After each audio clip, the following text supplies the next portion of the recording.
by film. 5, Stand by music. 4, Stand by announce. 3, 2, 1. And fade up. Sneaky little Robinsons. Spider-Man, hero or menace? Deer and Dugu. Dobby the house elf. Who holds sway over the 5 points? I swear to God, I'll pistol whip the next guy that says shenanigans. This is my family. There's a hole in this cake. You concur? I'm a bloody island. I'm bloody Ibiza. How about new, you crazy Dutch bastard? Let's give it a start. All right, welcome, everyone, to a brand new, very spooky, yet another episode of the Brian Cox Appreciation Podcast, also known as 20 Years, 4 Beers. We are a podcast dedicated to rewatching movies from 2 decades ago while simultaneously enjoying a minimum of 4 modern beers. My name is Steve, and this is my big brother, Tim, and we are coming to you from Minneapolis, Minnesota. In this episode, we are watching our first, I believe, horror film. Yep. And I guess I'm remembering it as a forgotten somewhat classic of its time, in 2002's The Ring. The Ring is the story of Rachel, a young journalist who must investigate the possible existence of a mysterious videotape. What is that? That seems to cause the gruesome death of anyone who watches it 1 week after they watch it. Whoa. Have you heard about this videotape that kills you when you watch it? What kind of tape? A tape. A regular tape. People run it, I don't know. We start to play it, and it's like somebody's nightmare. Then suddenly, this woman comes on, smiling at you, right? Seeing you through the screen. And as soon as it's over, your phone rings. Someone knows you've watched it. And what they say is, you will die in 7 days. And exactly 7 days later. Who told you that? Somebody from Rivera. Who told you? What's your problem? I've watched it. The film is directed by Gore Verbinski, written by Aaron Kruger, and stars Naomi Watts, Martin Henderson, Brian freaking Cox, Amber Tamblyn, and a surprising addition to our 3-time star club, Dave Chase. From Lilo and Stitch and Spirited Away this year. That's right. Like, who knew? There we go. I mean, it's not quite the 11 that we're at on Brian Cox, but, you know, we're there. Our first segment is, as always, is Drinking Buddies. Come on, not my fucking beer. Where we present the 4 beers we will be drinking while rewatching our subject film. Tim will be walking us through our 4 buddies, and later we will feature a new Strange Brew edition. So be sure to tune in for our reactions later. So take it away, Tim. Tonight we have our first drinking buddy out of Plymouth, Minnesota. I believe so. Yes, it is. It's Loose Line, but it's Luce. I was like, is it Luce Line? Yeah. Anyway. Nope. Now I know. Yelled at. All right, you get that Loose Line Extra Foggy Hazy IPA. It says IPA, but it's 8.2, so I'm pretty sure it's a hazy double IPA with Mosaic, Idaho 7, Vic Secret. And then we have Fair State out of Minneapolis. Haven't had them in a while, but I have their barrel-aged Maine Boss, which is an almond and coconut imperial stout aged in rum and bourbon barrels for 12 months and rested on more coconut and almonds. So it's going to be interesting. Then we have out of northern Minnesota, I forget where, Walker, yes, Portage Brewing, their Juice Tree New England Double IPA with Citra Cryo, Mosaic Cryo, and Galaxy hops. Pretty hard to say that without sounding effeminate. Yeah. Going from juice into tree. Yes. Juice tree. It's an odd one. Then we have Invictus Brewing out of Blaine, Minnesota, north of the cities. Which is our theme beer tonight. It's their Horror of the Shade Bourbon Barrel Aged Imperial Stout. So excited to try that. So those are our drinking buddies tonight. Well, perfect. Our next segment is the Social Network. If you guys were the inventors of Facebook, you'd have invented Facebook. Where we take a look back at the critical and fan reception from 20 years ago. Tim takes point on this, so Tim, please take it away. The IMDb rating of the American version is, to be clear, 7.1 out of 10. Oh, sorry, that's kind of foamy, but that's fine. That's okay. That's fine. You can work I'll through be that. all right. And then Kirk, which again, I love this guy's name. One of the best ever. Kirk Honeycutt of Hollywood Reporter said The Ring is an undeniably creepy, unnerving experience that turns mundane things, a refrigerator door, a ringing telephone, TV static, into moments of terrific suspense. Joe Morgenstern of Wall Street Journal said, watching The Ring won't kill you, but it could bore you half to death. There's a bit of a difference of opinion. And then big man Roger Ebert had 2 out of 4 stars, said, rarely has a more serious effort produced a less serious result than in The Ring. The kind of dread, dark horror film where you better hope nobody in the audience chuckles because the film teeters right on the edge of the ridiculous. While enormous craft has been put into the movie, which admittedly looks great, the story goes beyond contrivance into the dizzy realms of the absurd. Wow. Yeah. And then Academy Awards that year, there was none that year for nominations. They feel too like, I mean, The Sixth Sense is classified as a horror film in a lot of ways, which is just not. But like, I feel like, and I guess we'll find out here in a little bit, but I think the horror genre has sort of become more, I think, accepted in mainstream reviews and things. I mean, there's a lot more of them probably in the mainstream. Yes. There always was horror films, but they were like B movies or kind of like slasher, and I think more of the supernatural psychological side of horror has only been in the last, I mean, they've been around, but it's been more accepted. Yes. So be kind of curious what people would think about it now. Yeah. But I also think Roger probably would have very snottily or snubbery been like, well, if you've seen the original Japanese version, you really would love that. And you'd be like, shove that Pulitzer Prize square up your ass. It is good, but it's like, come on. I just get tired of that. All right. Well, now we get to the part of our show where we take a break and rewatch our subject film. So as usual, we have a point of no return here. Full warning that spoilers will be coming ahead. So if you do not want to hear about the movie, go ahead and skip ahead to our Drinking Buddies segment and come back after you've watched the movie. With that said, please enjoy 2002's The Ring. What did you do to her? She was your daughter!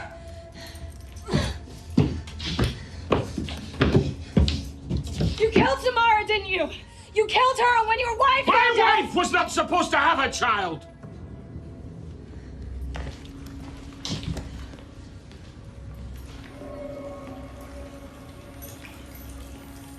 Mr. Morgan! What are you doing? Whispers. You can hear them all the time at night, in your sleep. Even the damn horses. Mr. Morgan, come out of And there. those pictures. Oh, Christ. The things she'll show you. She's still showing them. And she'll never stop. You come in here. Proves that. Where is she? Please. I have to stop her. If I don't, my son will die. Oh, yes. He will. She never sleeps. Wait. No. All right. Well, welcome back to 20 Years, 4 Beers, where we have just finished re-watching The Ring and also have enjoyed 4 new beers, for the most part, that we will review in a segment coming up. As usual, we jump right into our reaction segment that we call Spotlight. They knew, and they let it happen. Where we highlight and discuss our top takeaways of any kind from re-watching the film. You know, I was struck by how few notes I took. I took probably the least amount of notes I've ever taken in 54 episodes or whatever we're at now, or 52. Like maybe LA Confidential, just because I'm like, I just want to experience it. Yeah, but even then, I think I probably took more. But you know, way back then, I was handwriting them instead of typing them as we go. So you know, maybe that was the difference. Look at me now.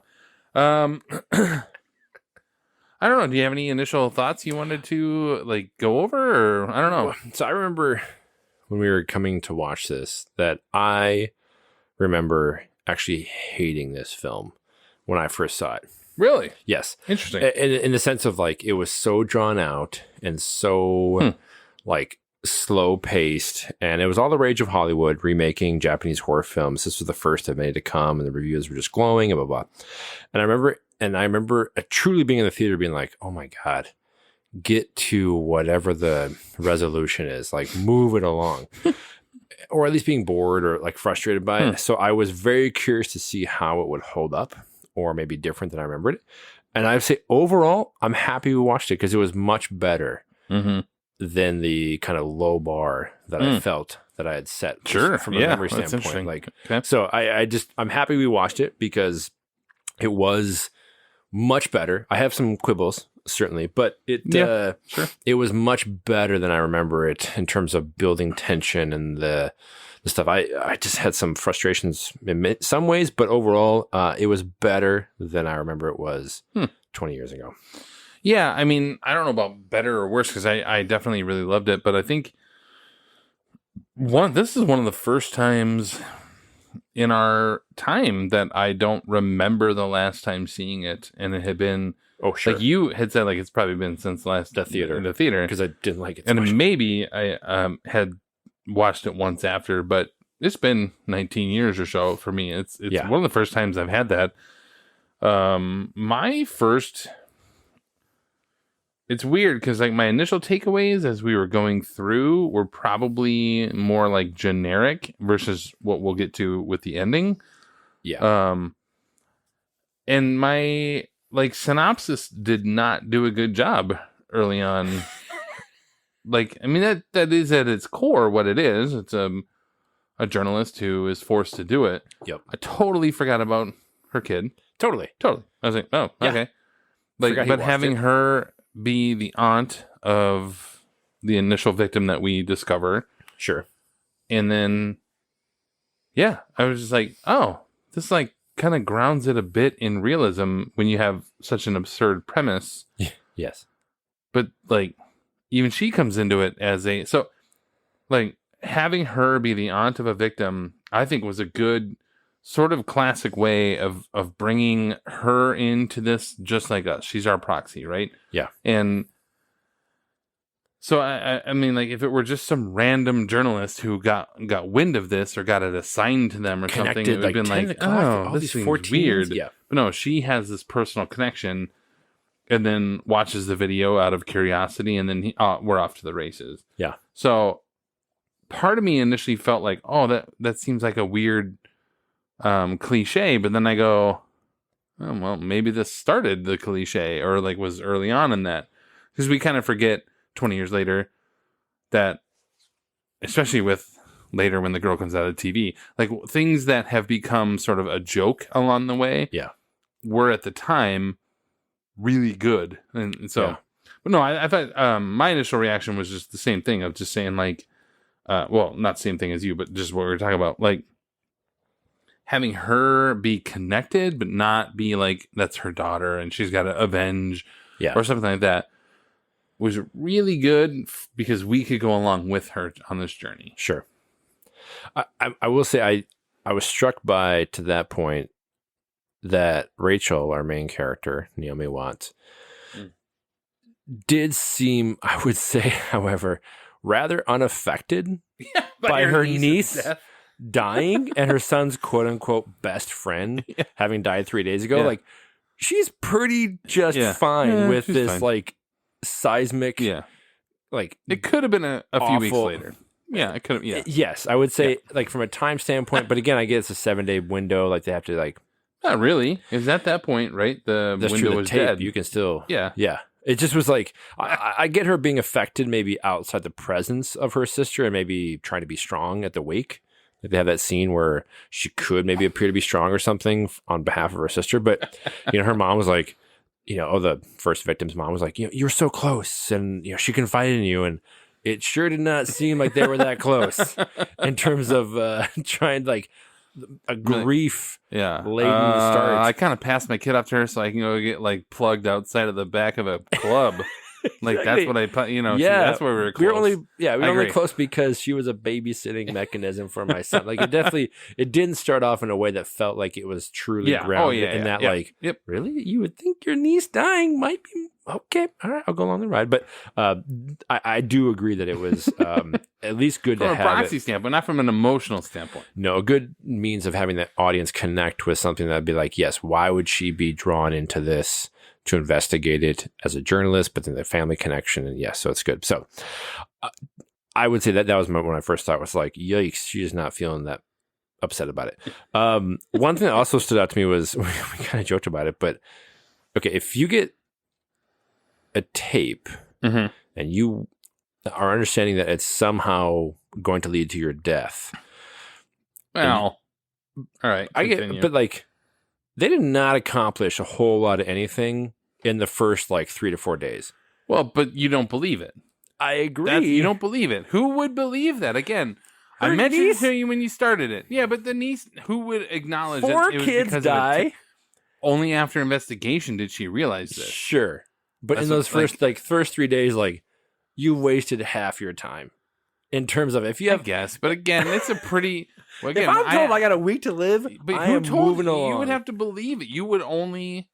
You really got to buy into the fact that, like, again, we can't hold horror movie people accountable. They don't know they're in a horror movie. In their world, there's 4 dead teens. Yes, although they didn't die together, they were all died separately under different circumstances. The same exact time. Yeah. Okay. That's what she investigates. Yeah, because we are acknowledging a horror movie. Like we connect in a way they don't. Right. Yes. We can like in that moment. Why would you be thinking that a videotape would have any connection to your demise? Now, granted, you watch that tape. That's a little left up. Exactly. But like, I get that. But just it's not like it's like a I know. Like, Maybe like that's like a Madonna's like wet dream in the 80s kind of video. Like just some Throwing Dennis weird Rodman. ass. Just yes. But I agree. Like to that point, yes. To that point, if you watch a video and it is messed up with all these weird images and the tone and stuff like that, weird shit on the internet back then yeah, too. but no, like I can tell you some stories. Like if Brandon Camp's listening right now, he and I could tell you some stories of some weird like stuff that was we don't downloaded. have to cover that right awful time. But I think like it's just a weird thing to me to think about. You watch a video and it's that weird and dark, and you're like, you know what? I got a couple days to start just getting my affairs in order, and then it's like, oh, day 4. You might want to take this seriously because a fly comes out of the glass. Girl? Like, I mean, it takes a long time to even investigate that stuff. Like, especially back then. Yeah, I don't know. Cocky bastard. Oh man, you're holding this through a modern lens more than you probably. No, should. I just think it's. I guess I think about if I'm told maybe I have a week to live, I'm moving on this. Pretty I don't think quick, you would believe it though. Like again, if somebody were to like show me a YouTube video now, it's like, oh, you got a week to live. I'm like. Okay, I wouldn't buy into it. But again, we just are establishing that if she's our proxy and she's largely motivated because her niece just died under these pretenses and 3 other teens did in the same way, and she sees the weird picture on even day 2 of the image being messed up, I would say, like, you got to start moving this along. Like, it just seemed to be like, it's Friday. I'm going to get drunk tonight. It's and like, Friday. yeah. Have a good time. FRIDAY, whatever. Yeah. So I just, again, quibble for that. But that's a big quibble because especially you don't get the suspense of having the last 2 days ramp it up. I mean, we did pause it to get a beer, on, and we're man. like, we got There's 2 days left. There's an 2 days. hour. Yeah, that ramps it up. It's called suspense. Tim, learn. Oh, all right. It's a mechanism for the story. Okay, I get it. Yeah. One of the things I love about this, and we'll talk about this with Red Dragon teaser. I love the fact there's a minimal to no score in this movie. True. Love it. I love it. It's all ambiance. It's all sound effects. There is some score for sure. Yeah. But there's little to no. I don't even know. Hans Zimmer. Yeah. The fact that Hans Zimmer showed up for a day, maybe, sure, and just was like, "Let's pluck out some violin but and a few different what things." He's known for usually is like overwhelming, bombastic, and at the time he was more restrained. I will say yes, but right, because then he knew Gangs of New York that we just covered. No, he did not do Gangs of New York. Yeah, we did. Yeah, he did. No. Okay. Yes, he did. No, I didn't. We just talked about this in Gangs of New York. How because initially Bernstein was going to do it and they didn't like it, and then Hans Zimmer comes in and did his like. Who were we talking about? Okay, we'll keep on talking about it. Yeah, no, I'm just saying. Howard Shore. You blew Okay. Yes. Give me some credit. Pretty Samsonite. Pretty similar. Samsonite. Pretty similar. No. But Zimmer did like Hannibal and like. But they're both over the top scores in a lot of ways. Yes. They're known for their over the top scores. Yes, So, I was. Yes, exactly. Yeah. I award you no points, and may God have mercy on your soul. I was wrong. In my head, I got it confused. Put on a 7-day loop. Oh God. Okay, a simple wrong would have done just fine, but 7 days until you die. Until you bitch. die loop. Yeah. So, but I do love. Yes, I wrote that down. So too. Zimmer yes. did this, and you're just like, but this is a very minimalist in Cello, very atmospheric. Cello, and I like that. I think it allows the sort of scarier aspects to show up. Yeah. It doesn't distract from the movie, and oftentimes, and we'll come back to that later, a score, if done poorly, can be like, okay, I'm listening to the music now and not watching the movie. Yes. Like I just, this is pulling me away from this. And at no point throughout the whole thing was I ever like, oh, this is a distraction. Very well done, very minimalist, and like really enhanced the entire movie to me. And the score was used largely, I agree, in means of transition. Like when she's traveling somewhere, or there's like it's not in any way of forcing tension. That's what I like about this. Yeah, or it would come up in, even when like she comes out early on and the ladder shows up outside. Yeah. You know what I mean? Like there's a score there, it hits, and it's like, oh, this is an important moment, but it's not like which is now what Zimmer is known for. Yes. Like it is not what it would, I think probably would have been now. So Yes. I like, that's my, I don't know about next point, but I like that. I think there are really good suspenseful moments in this movie, and the score does not detract from any of them. Totally. And it doesn't force it. Right. Which I really like. Don't tell me what I'm supposed to find This is scary. scary. Or, this is an important moment. Yes. No, just simple. I did write that down. Yeah. Zimmer's score is really subtle, atmospheric, background aspect. I do really like that. Mm-hmm. So I get challenged in many ways by some, and I have good points to come, so forgive me. Because I did overall enjoy it, to be clear. Oh, yeah. But I find moments like this in the story really insulting to the audience, where we watch a videotape and there's all these kind of like weird images that keep on flashing over and over, and they play it, I think, almost twice where we watch it. And then as things start becoming part of the mystery of why these images would be in this video, and the mirror, or the Anna Morgan, the mom, there you go with and things, and they or the ladder, the flashback, or the window, and they flash back to the video that you've seen countless times. Like, hello, audience, here's a marker. That frustrates me as a viewer. Sure. To be so heavy-handed. Well, as an intelligent viewer, it should frustrate you. As a, I mean, Yes, the studio and people, editors and stuff, are like, we have 50% morons watching this who do not recognize. I guess. You guys will watch anything, you dumb monkeys. Yeah, but it's so dumb to me as a mechanism in a movie where you say, like, sure, and we talked hey, about it with Gangs in New York. Think back to right. Yes. Yeah. Yep, Here are we the talked people about that come before. Like, and this is a time that movies were out where, like, there weren't cell phones, there weren't distractions. This wasn't a streaming thing. Like, you're in the theater, and the intent was you're paying attention. So if you're paying attention, why are we force feeding these things again of, oh, that's right, it's that woman from the video. I had no idea that was the image. So I get challenged by some of these things where they are so heavy-handed with the audience of like, hey, we think you're stupid, so we're not going to, just have the movie going long. It just Right. flashback, flashback, flashback. I get it. Really dumb. I will agree 50% of the time on this, in that there are certain scenes that's a good thing. When she does go to the house and they're, and you Yes. see the guy in the window Yeah. or whatever, like a little thing like that is fine with me. They, oddly enough, they didn't do it when they do find the ladder in the barn. The really tall ladder. They do not, I don't believe, show the ladder. They do earlier. Yes. What I have a problem with in those scenes is the sound effects that often come along with it, like a screeching sound, Yes. or like like nails on some sort of, chalkboard. right. And I have more of a problem with that than I do with the visuals of because I mean, I do think like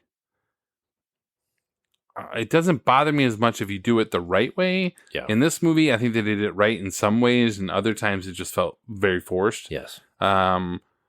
Because like The Fly, for example, I love The Fly. Yes. Like The Fly, where she like plucks Pulls it it off out of the the screen or whatever. Like that is, to me, that was a great example of where it's not a bad thing, because it's like a connection between now and then. Yes. I don't know. I mean, like I say, I agree 50% of the time. Sometimes I feel like they dumb it down for everybody, as we all know this was in there. What are you doing right now? Yeah. But then other times I do feel like it is necessary, because at that point, say like Brian Cox, who is our God apparently in this podcast, he's not in the movie at all. And so like just to have that little flash where she walks up to the house and it looks up at the window, and you see him in the window or whatever, like I can kind of get behind that. But I do think like there are times where like, all right, this is too much. Yes. And then other times there is no visual representation, like the maggots that turn into like humans people swimming. Like, like there's no representation. There's no maggots or anything like that. No. So if you're gonna do it all the way. Yes. Have every visual be represented, and it's not. So I do think that is a miss on like that. when she comes to the house and it's like, oh, there's a mirror on the wall. Yep. And it flashes back and that girl is moving away from it. It's like, yeah, we've seen that. I totally agree. Have the details in the video. If you're going to commit to it in all aspects, but don't have this half-assed. Or just one or two. Yes. Or just one or two is enough. Yeah. Yep. There's a happy medium there. Yes. I get frustrated by that. Well, we'll see if you get to the good part. Well, I got some good stuff. Yeah, man. I think once we referenced it already. Once day 5 comes around, I found myself just ready to sit back and watch the movie unfold. Totally. I stopped really taking notes at that point. I was like, up until then, I will say like, okay, this is a little dull. Not much is happening now. Yeah. Okay. But once day 5 rolls around, and I do think it is key to have the two sort of storylines come together. Naomi Watts' character, and then I can't remember his name. Noah. Thank you. Rachel and Noah. Yeah. Kind of come together. Where even though they come together and then split, it does make sense how they split and why they split. Yes. But once they kind of come together and you can get two sort of competing storylines that can bounce off each other, that enhances the tension a little bit. Because up until then, it just felt like, hey, we're getting to an ending. Yes. But once day 5 rolls around, you got about last hour. First hour is set up. Yeah. And that's all well and good. And we've talked about it before.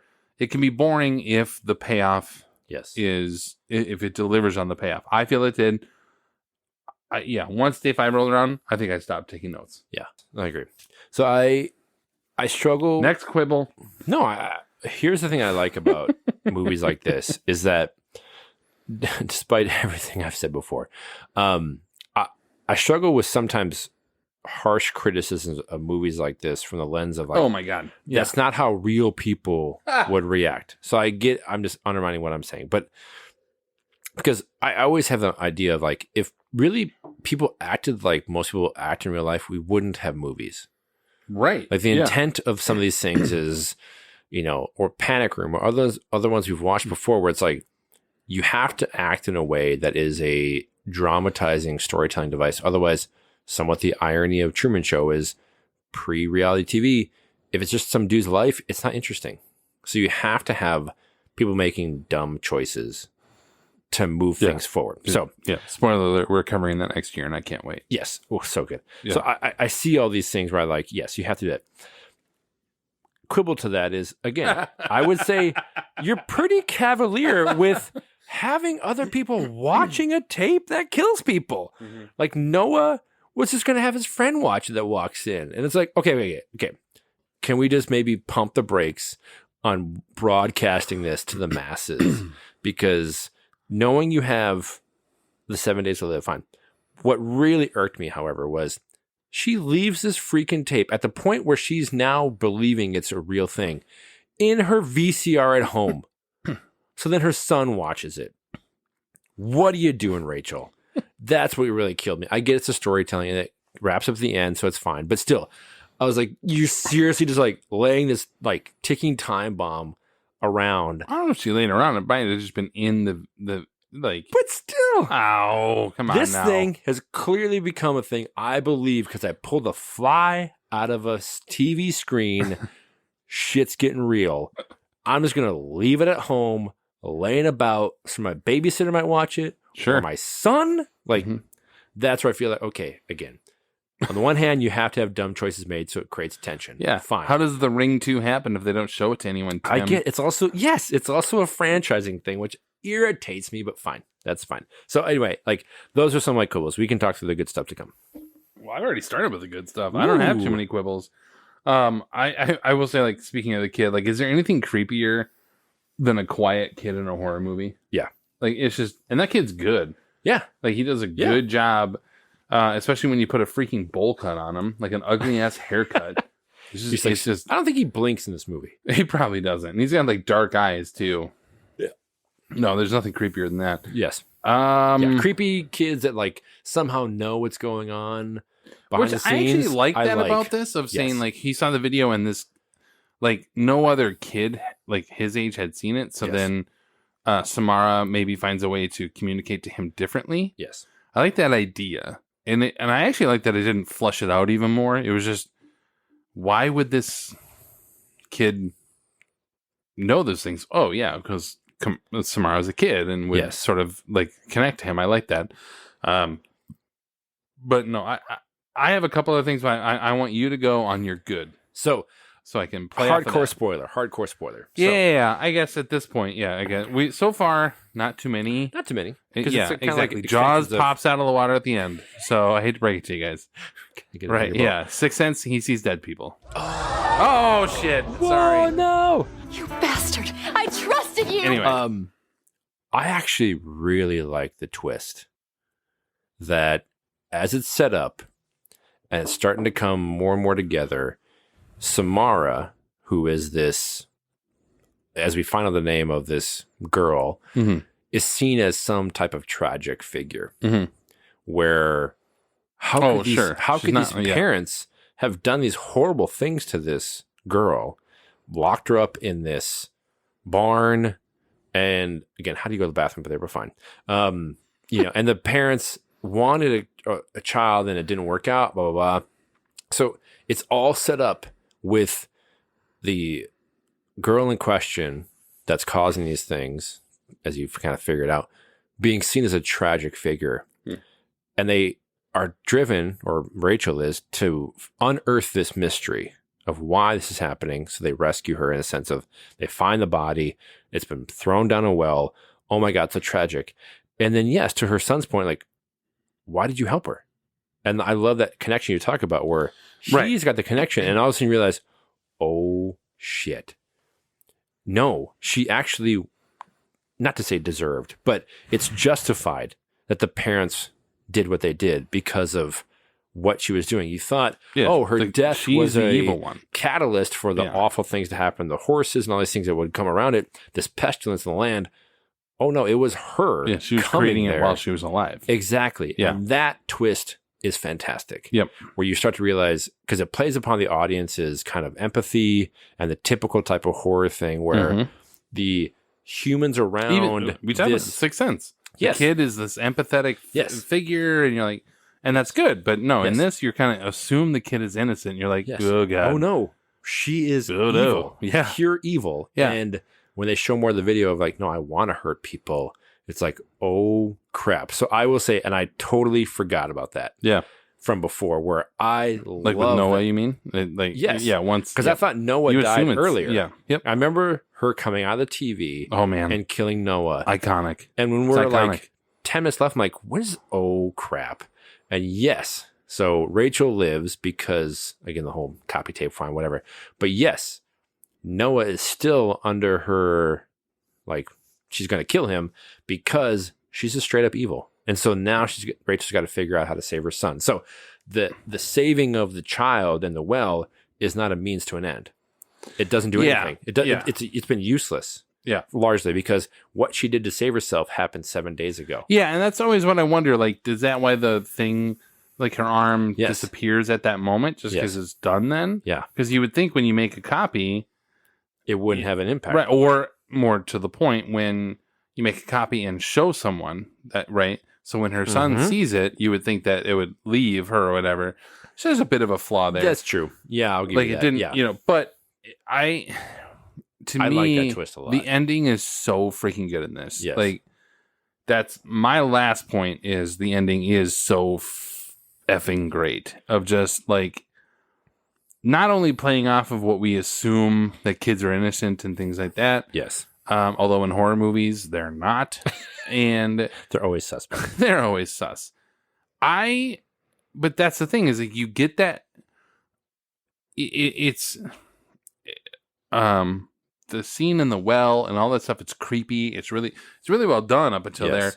But the payoff is Noah. The scene with Noah. Yes. And like when she comes through the TV, and you're like, holy shit! Like this is where it's a horror movie. Like this thing is coming through this TV, and it totally shifted. Plays off of all of our emotions, and I like that rewatching it of saying, you took what, and I think that is a purposeful choice from Verbinski. Yes. We're going to make this a simple movie. We're going to make this somewhat boring as we go. In the last 30 minutes, it's going to just keep going, and you're going to deliver in the end. And I think in some ways that forgives some of the quote boring first part, because in the end it delivers. Like it just does. And then she realizes that she makes a copy, et cetera, et cetera, et cetera. It's a bit of a cop out at the end, but I don't mind that. It delivers at the end. I love that ending. Like the moment that TV clicks on with the static in the background, I remember being in the theater being like, oh shit! I like, thought she was done. I thought we were good. You know what? At that moment, you're like, oh god, and you just know he's gonna die, and so well done. And what I like about that is it's such a standard trope of the typical type of horror film where the main villain or antagonist seems to have been vanquished. Yeah, and nope, they're coming around for a Halloween, like a dozen. God. Yeah, yes. This is a variation of that in a really excellent way. Where she didn't like snipe her in the head. No. Or right, because she's already dead. Yes. Yeah. And you think, oh, well, they solved it and it's a really tragic thing. Oh my gosh, she was so protective of this girl. How again? It's like, oh, you didn't. The mother you finally learned that. to mother, yes. etc. Yeah. Oh, it's like, no, you didn't solve it. Yeah. So I did like that. Again, totally forgot about it. So I really appreciated what they were going with that. So can I say my one last final thing? Do it. Yeah, you're fine. Again, I'll cut it up. I'm happy that we watched it. And it's oh my gosh. really, it's good. It's a good October movie. Like, yes. Good. Yep. Sit down. It's not a scary movie, but it's fun to watch. Totally respect it. Yes. Definitely cannot imagine this is well loved by the Pacific Northwest Tourism Board.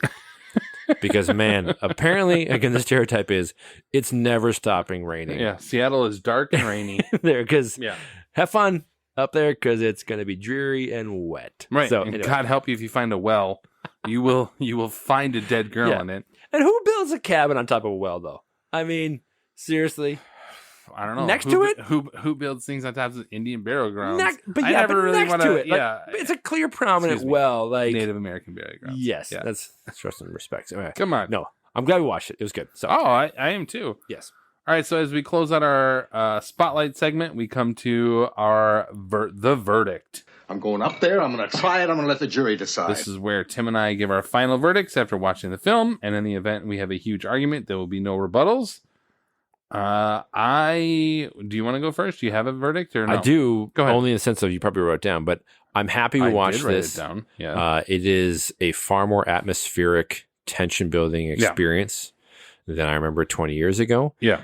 And the payoff, as we spoiled it, but it is worth it. That's your fault. From the twist. So I liked it. Yeah, I would say my verdict is that just what starts out as a somewhat slow movie begins to ramp up with each passing day. Mm-hmm. And by day 5, I found myself fully invested.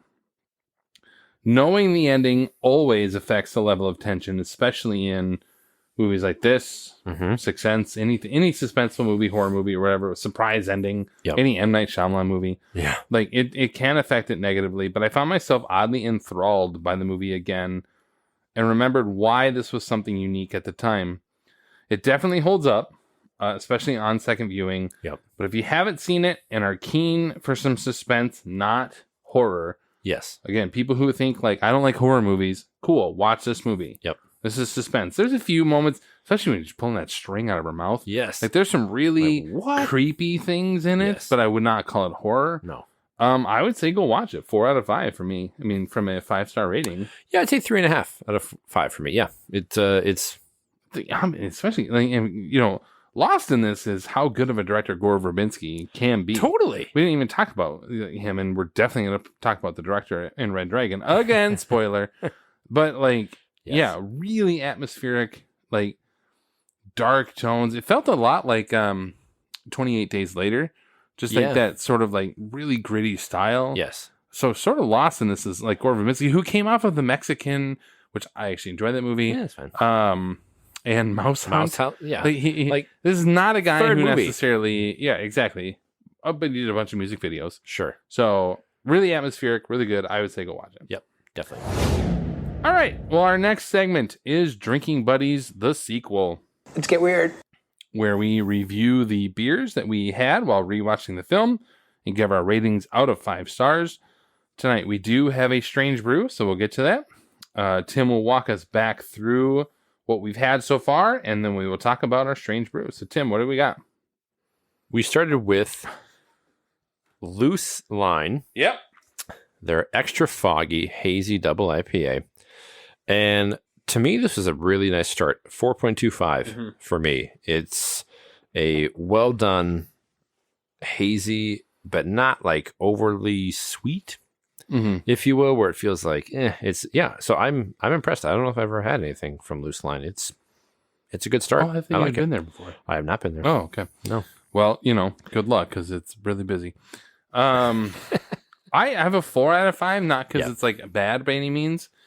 It's a good, solid. We assume double, right? Like it wasn't. Well, it's 8.2%. Yeah, it doesn't say it's a double IPA, but it really is. Yeah. But totally held up. It has a nice. Considering our other one is 8.2%. So. Right, and it's a double. Yeah. I would say, but some of those, especially like from Black Stack that we will never drink again on this podcast. No.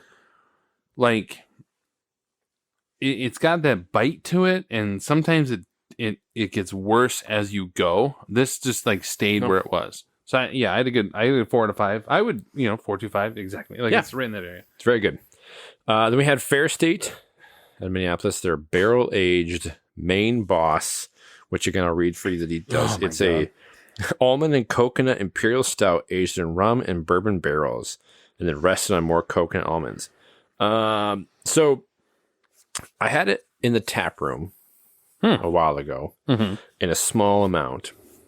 And I would say that's the best means of enjoying this is a small amount. So I'm happy we shared a 12 ounce. Totally. But even then I couldn't finish it. Totally. Because it is a lot. Yeah. So I give it a 4 because it's for the style it is and the aging and the details involved. Good. It's something that I don't know that you can drink a whole lot of because it weighs on you. To me, I was like, I can't even finish 6 ounces. So then it's not a 4. Yes, that's what I'm saying. The style is great. It can't be a 4 if you can't finish 6 ounces of the beer. Don't tell me how I drink my beer. No, it's not a 4. Yes, I got all the way to a 3.5, and I would have gone lower because when I dumped it, and tell you what, if you want to know what kind of shit is in your beer, dump it into a white sink. Yes. There is just like shit all over the place in this beer. A lot of grain. No, I have a 3.5 out of respect for Fair State. As the best as I can get. But you cannot sit there and tell me I couldn't finish 6 ounces of beer. Well, I knew we had high alcohol. I don't even care what beers. it is. Yeah. You couldn't finish 6 ounces of beer. It was too sweet. It was sweet, way too sweet for a barrel-aged beer. Like There was no barrel aging in this. It felt like I could taste a... Yeah, but now, when we get to Invictus... You tell me you couldn't taste barrel aging what we're going to get to. Yes. That's my problem. Yeah. Don't call it a barrel age if you barrel age it and then it tastes like shit. Well, the coconut and then you rest it on coconut and then don't filter your beer. Like, I was like baffled by this. I could not finish 6 ounces of beer. I have bleeps. It's an easy edit.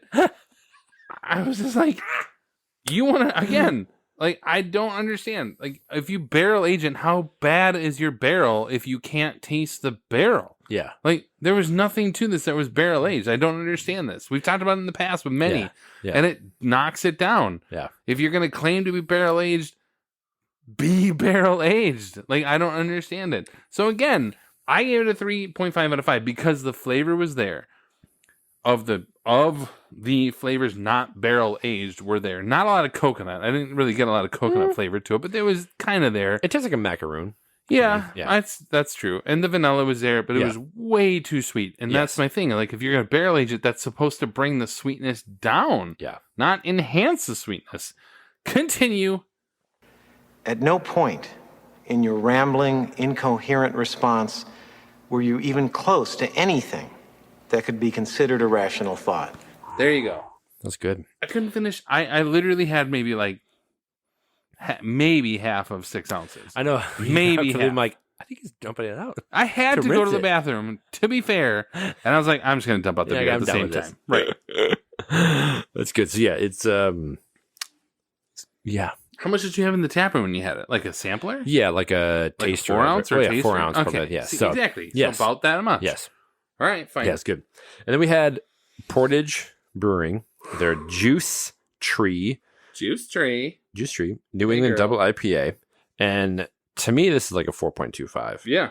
It's a really, I was very impressed with Portage. I've been okay for them with stuff before, but this was a solid, again, the New England was great where, again, we had a hazy to start, and that style is very different. Yeah. This New England kind of like, it really was a more clear. It was juicier for sure yes. than the first time. Yeah. Yes, so I liked it a lot. It was very good. 4.25 for Yeah, me. I had a 4 out of 5, kind of the same way with Extra Foggy. Like, it was both were and maybe in this sense it could have been higher. Neither of them got worse as it warmed or got, like, it was really good flavor. Like, it had a really nice sweetness to it without being fake. Yeah. Again, like some of the stouts, they get fakey, you know. So I agree. But I mean, at a 4 or 5, like 4.25, right in that area. And then we finished on the one you mentioned, the Is Invictus. there more of that, or is that gone? No, it's all gone. All right, cool. I mean, I have some of my glasses. Yeah, we're if you good. want more. You're good. You're good. Yeah, it's good. I'm done. Yep. You seem to have liked it. If you want more, I loved it. So continue. Yeah. Invictus Brewing Company, the Horror of the Shade Imperial Stout Bourbon Barrel Age, which the bottle even has like a weird hazy, like outstanding, fuzzy character on it. Yep. 4.5. Yep. For me, I was pleasantly surprised, and we've had Invictus in different capacities. I've been there a couple times, and it's been and it's been fine. Yep. This, well done. Totally. Really, really smooth. Yeah. And I agree. From the bourbon barrel aging aspect, it didn't have like an overwhelming hit to like, wow, it's a lot of bourbon there. No. It was super smooth and really enjoyable. So what are the flavors in it? It's, I assume, coffee and cocoa nibs or something. Coffee, like chocolate, roasty are the tasting notes. And I wouldn't say they're like coffee very much, but it was there. definitely really kind of a complex. But good it's like flavor. when you have iced coffee with 10 pounds of cream. There's coffee in it. I've come a long way. More coffee now, but yes. I agree. I had a 4.5 out of 5. This is easily the best thing I've had from Invictus. Invictus. Yeah. And I mean, like, by a mile. I would consider going back to, now granted it was $22 or whatever for the bottle. Yeah. But I would consider going back and buying another bottle and letting it age another year and just sort of see what happens. Like, it was outstanding. Good flavor, good balance. You got the barrel, you got the other notes that they're talking about. You know, easily the best thing Invictus has done. I agree. Me. I was thoroughly impressed. Like, this is a great one to end on. And here we go. And this one is our what? Take off, you hoser. You take off, you numb. This is our strange brew, folks. Sorry, I was reading it. I got to be able to tap into the strange brew. Here we go. We got strange brew. Hey, hoser. It's 8 Wired Brewing Company. Out of New Zealand. To the bridge of Cosmic which is so Doom. great.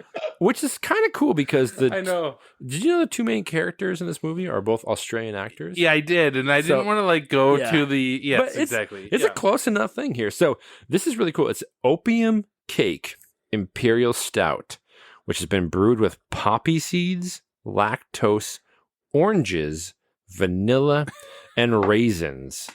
really weird listing there. What a weird combo. Because apparently it's based on the traditional Polish poppy seed roll Makowitz. Sure. Yeah. We'll go with that. Because Yeah. it's a collaboration with the Polish friends Browar Pinta. I guess there's, a brewery in Poland. I'm just reading stuff off the Yeah. label. This is really weird. But in an interesting way. Oh, yeah, it's you not think bad. No, at all. You think of a stout, because we just talked about the Yeah. great It's- things of the it's barrel better than aging the with Fair the State one. stout. I will say that, yes. It's a 4.25 for me. Because the orange, it comes through as a biting kind of, it's a weird citrusy thing with a stout. Yeah. And it's a really complex, interesting flavor, but I like it. Yeah. Not like an off-putting, what is happening here? It's good. It hits so the raisins are interesting to me too, because raisin is not necessarily a flavor, but the way it hits in your mouth, at the back of your throat, and it dries. When you drink it, it kind of dries your mouth. It's the weirdest thing. You're drinking this beer and it dries out your mouth a little bit. Orange is I guess what I'm saying is it's like a Toblerone orange, Yes. right? You We smash have the orange. chocolate, Yes. and it's just a little bit of orange, right? There's just a little bit in the background. I don't know. I have a 4.25 as well, only because of uniqueness. Yes. It's really interesting. Yeah, but I would not want a whole thing of this. No. Now, I will finish half of this can versus dump half of this can. True. Which is why it goes from a 3.5 to a 4.25. Adjust your rankings, Tim. That's what I'm saying. You're just I don't know what to tell you, man. I'm going to Acquiesce my finish this demands. drink. But, yeah, it's going. you had a 4 out of 5 on the Fair State one? Yeah. Yeah. Yeah. It's going to go down. By the time you tap in, it's going to be 3.75. Called it. No. Called it. I like this one a lot, and it's rare for us to have foreign beers. So I was like... True. Yeah, I saw it, and I was like, oh, yeah, I get it. It was, I wasn't going to wait for the Lord of the Rings on this one. That was a good choice. Yeah. All right. Well, our final segment of the episode is Quiz Show. The exciting quiz program, 21. Where in our research for the film, we find some interesting, potentially, trivia nuggets that we hope will stump the other and possibly intrigue you, our dear listeners. I actually have a couple. I have more on Red Dragon, oddly enough. So I was kind of like, oh, yeah, no, I have a few though, but I have a couple for each. You can go. I will go first. Do it. So screenwriter Aaron, it's EHREN. Aaron, I guess Kruger. I don't know if you have anything on him. Aaron Kruger. I do. Okay. We'll see what the question is. Well, who previously had written films such as Reindeer Games and the criminally underrated Arlington Road. I didn't see that. But Yes, you did. With sorry. Jeff Bridges. I've seen the movie, and, yeah, but I didn't realize he wrote it. Yeah. Gotcha. Okay. Great. I think that's a great movie. It is. And Scream 3, he wrote, would go on to write the sequel to this movie, along with 3 Transformers movies. So full stop, he's the greatest screenwriter of all time. Yes. Oddly enough, he would get a writing credit along with Eric Warren Singer and Christopher McQuarrie in What 22 Action Classic. Tim, you have this quite... Top Gun Maverick. Yeah! I love that we had that same thing because I was looking through and I was like, see it on your face. Where's his name? And I was like, oh, looking through I saw the credits after this movie, so I didn't think about before. I'm like, Top Gun Maverick? Yeah, man. What? Yeah, I know. So good. Talk to me, Goose. Yeah. Oh, man. I guarantee you, I'm so excited for one of mine because it came up mid-movie. So I'm just like, I'm just curious. So we'll see if we cross No, it. I But like go ahead. that. That's You good. Go ahead. You mentioned before, but director Gore Verbinski cut his teeth as a director of music videos in the mid-90s. I should have done research. But before moving to feature films, he also directed what iconic Super Bowl amphibian beer commercial? Oh, the Budweiser one? Bud. Yeah, Really? with the frogs. Yep. Oh, one Yes. of the best. Yes, I mean, right? Top 3 of all time. Right? Yeah. That's what he If nothing music videos else, and Budweiser. If nothing else, you have that, and then The Simpsons made fun of it because they had the Budweiser, and then an alligator comes out and eats the frogs and says Coors. Once you're made fun of by The Simpsons, you've made it. Oh, you right? made it. Yeah. I did not know that. But, Right? Huh. God bless research. Anyway. All right. Well, The Ring eventually went on to become the highest grossing horror remake in history. Wow. Right. At $249 million domestically, because obviously it was a remake of the Japanese version of Ringu. Okay. That record stood until what 2017 classic horror remake? Oh my God. And I will give you a hint when you want it. I have no idea. It is a Stephen King book. Oh, It. Correct. Nice. Chapter 1, I should say. I understand. It's chapter 1, but it is technically a remake because of obviously, the series. Wow. So It is now the best horror remake of all time. Which that first... Even the second one. With some quibbles, but... is diminishing returns, but still good. The first one, oh my gosh. Top 5 horror movies of all time for me. Brief aside, if we can talk about Love it real it. quick, because it'll be a long time. I saw it in the theater with my wife. Yeah. And I had seen the movie, or the series, I read the book, a huge Stephen King fan. Sure. About probably 20 minutes before it's over, she looks at me and goes, I can't do this anymore. Because she had thought, I'd be like, it's going to be over. Like, yeah, it's going to be fun. And she was like so terrified by that movie. It's so like, good. I don't want to do this anymore. Like almost breaking down. Like, can we please leave? I'm like, it's gonna be fine. The kids are gonna be fine. It's gonna be okay. And like, so worth it. But just having her experience, like, just the abject terror of like, I am broken as a watcher. I can't do this anymore. You know what's even worse? Like as a parent, it makes me feel bad because I really want to watch that with my 14-year-old. I'm trying to get Matt to watch it with me. Like, I'll watch it with you. Yes. Like, I just want to see how he reacts to it. Oh, my kids are 7 and 10, and one of them said last year that one of the kids in the 6-year-old Matt has friends who've seen it. Watched him like that kid's lying. Yeah, well, my kid is lying to you because I know my kids have. He's wrong. He's off his head. He's watched Pennywise's anyway. So yeah, that's a good trivia. I like that. Thank you. So Naomi Watts broke out for American audiences largely in 2001's Mulholland Drive. Mm-hmm. Wonder why. Fantastic. And she's been nominated for 2 Academy Awards for Best Actress in 2004 and 2013. Can you name those 2 films? Both films. We'll give you half and half. I should know this.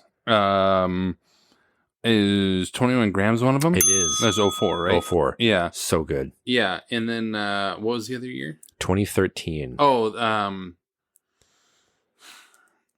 shit. It's the McGregor, it's a tidal wave movie. Tom Holland. Right. I'm just saying like, okay. It's not just realistic. No, it's really good. It's what would be anyway.